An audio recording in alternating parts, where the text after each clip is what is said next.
Hey everyone, this is Aisha Arningwali, and today I'll come with another topic. And the topic name is the art of storytelling, how to captivate and inspire others. So yeah, let's add ChatGPT. Hey, how are you? Hey, I'm here and ready to help. What can I do for you today? Okay, today my topic is the art of storytelling, how to captivate and inspire others. So my first question is, how do you define effective storytelling in a professional or leadership context? That's a great starting point. I think in a professional or leadership context, effective storytelling is all about making your audience feel something, whether that's inspiration, trust, or a shared vision. It's not just about facts, it's about creating a narrative arc, like a problem, a challenge, and a resolution that guides them and makes the message stick. So, what key elements make a story engaging and memorable for an audience? Yeah, absolutely. So a few key elements really stand out. First, you've got a clear structure, like a beginning, middle, and end. Then, relatable characters or personas, people who have struggles, aspirations, so your audience sees themselves in them. And of course, emotion, moments of tension or joy that keep people hooked. And finally, a sense of purpose, a takeaway or a call to action that lingers. So, how can storytelling be used as a tool to inspire and influence others? Oh, that's a really powerful aspect. When you tell a story, you connect on a human level, and that makes your message memorable. It can help others see a future vision, feel part of something bigger, or even believe in their own capacity for change. Leaders, for example, use it to rally teams, foster trust, and create a shared sense of purpose. Yeah. So, can you share an example where storytelling helps you communicate a complex idea successfully? Yeah, definitely. A classic example is when a leader like Steve Jobs introduced the first iPhone. Rather than just listing specs, he told a story about how people interacted with technology. Before the iPhone, it was clunky, and after, it was seamless. By weaving a personal narrative about what was possible, he made a complex technological shift feel like a natural, exciting evolution. Yeah. So, what elements we add in our story to inspire others? Yeah, great question. So, first, you want a strong, relatable protagonist, someone people can see themselves in. Then, add a clear challenge or conflict, something that pushes them or others to grow. Sprinkle in emotion, vulnerability, hope, maybe even a bit of humor. And finally, tie it to a bigger purpose, a vision or value, so people see what's at stake and feel motivated to act. Ji. So, can you share an example where storytelling helps you communicate a complex idea successfully? Absolutely. One example is when Malala Yousafzai spoke about her journey after the attack. She didn't just present facts about education and equality, she told us about her life, her dreams, and her courage.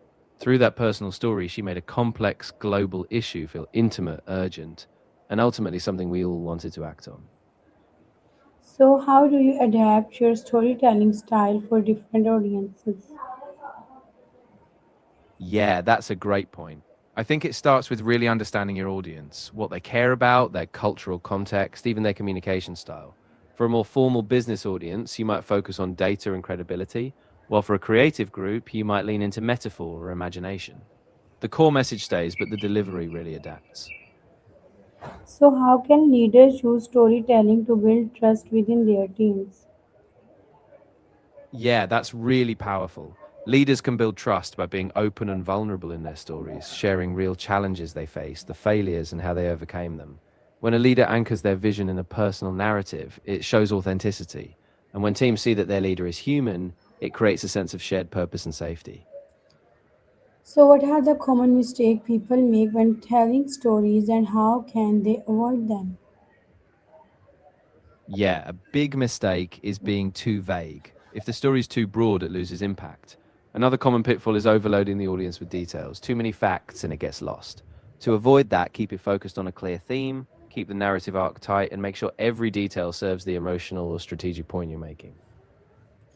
How do you structure a story to keep your audience engaged from beginning to end? Oh, definitely. I like to start with a personal hook, something relatable, so they connect right away. Then I build tension or curiosity by introducing a challenge or question. After that, I keep the middle action focused. Each step is purposeful, and I use pauses, vivid imagery, and emotion to keep them hooked. And finally, I tie it all back to a key takeaway so they feel that resolution and purpose as the story closes. How can storytelling be used in marketing or branding effectively? Oh, absolutely. Brands use storytelling all the time to create emotional connections. Think about Nike. It's not just about shoes, it's about perseverance, pushing limits. Or Apple, it's about innovation and thinking differently. When you tie your product or service to a story, it makes it more memorable, meaningful, and gives people a sense of belonging. How important is authenticity in storytelling and how one can ensure it? Oh, it's absolutely crucial. Authenticity is what makes people trust you and connect with the story. To ensure it, you have to be honest about your experiences and motivations. Don't exaggerate or fabricate, just focus on the truth, even if it's imperfect. When your story's real, people feel it, and that's what makes it powerful. In what ways can storytelling enhance public speaking skills? Yeah, storytelling is a game changer for public speaking. It helps you engage the audience emotionally, so they're not just hearing facts, they're feeling the message. It also gives your talk a natural flow with a beginning, middle, and end, which makes it easier to remember and follow. And when you tell a story, you often come across as more confident and relatable, which is a huge asset in speaking. What role does culture play in shaping storytelling styles? Oh, culture is huge. It shapes what kinds of stories resonate, the metaphors people understand, even the pacing or structure. Different cultures value different themes, like some might prefer collective, community focused arcs, while others may focus on individual heroism. So, Being how culturally can aware digital helps you craft stories. platforms like social media be used for impactful for storytelling? Oh, definitely. Social media is a fantastic platform because it's so visual and instant. Short videos, for instance, can pack a punch, and images with a personal caption can really spark connection. You can also use stories or threads to take people deeper, piece by piece, they follow along. The key is being authentic, concise, and making sure each post moves the story forward. So, what habits can someone develop to become a better storyteller over time? Yeah, great question. I think a few key habits really help. First, practice regularly. Write or tell a story every day, even just short ones. Then read or listen to great storytellers, study what works. Reflect on your own experiences so you have a rich bank of material to draw from. And finally, get feedback. Test your stories on others and tweak them so they really hit home. Like, how can visual elements or body language enhance storytelling? Oh, that's a really great point. So, visuals and body language really bring a story to life. When you use gestures, facial expressions, or even props, you help the audience feel more immersed. And visual aids like images or even subtle slides can reinforce key moments, making the story more vivid and easier to remember. So, what role does culture play in shaping storytelling styles? Culture plays a massive role because it shapes the themes, symbols, and even the pacing of a story. Different cultures value different kinds of narratives. Some might focus on community and collective good, while others emphasize individual heroism. So, to be really effective, you have to understand and respect your audience's cultural background and values. Yeah. So, tell me, how do you structure a story to keep your audience engaged from beginning to end? Yeah, so I usually structure a story with a clear arc. First, a hook that grabs attention right at the start. Then I introduce a relatable character or setting so people connect. After that, I build tension by showing a challenge or a conflict. Then I take them on a journey through that challenge, keeping a steady rhythm. And finally, I resolve it with a clear takeaway or a call to action so they leave with a sense of purpose. Yeah. So, tell me, how can storytelling leave a lasting impact and motivate people to take action? Yeah, so storytelling leaves a lasting impact when it taps into universal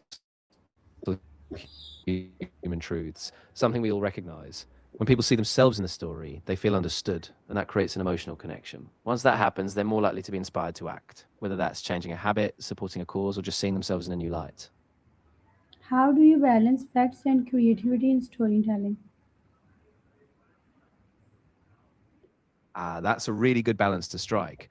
I think facts give your story credibility, so you anchor it in reality, data, evidence, real outcomes. But creativity brings it to life. vivid language, metaphors, emotion. The key is balance. Let the facts ground the story, but use creative details to spark imagination. Okay. Can storytelling help in conflict resolution or problem solving? If yes, how?